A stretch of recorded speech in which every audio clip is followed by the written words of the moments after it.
In this video, I will be showing you how to separate photo from group photo in Canva. Let's get started. First, I start on the Canva homepage. I head over to the top left corner and click on Create a Design.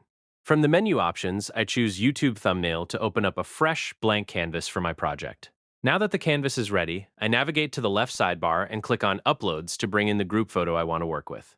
If the image is not in my library yet, I click Upload Files and select the group photo from my computer. Once it appears in my uploads, I click to add it to the canvas and adjust its size so the subject is clear and easy to work on.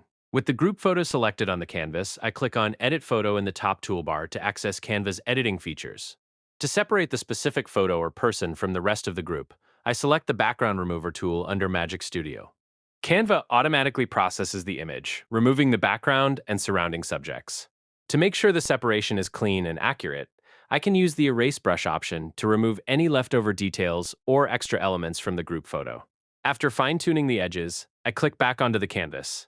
Now I have a cleanly separated photo that I can freely move, scale, or place onto any new background or design layout. And there you have it. That's the complete process of how to separate photo from group photo in Canva.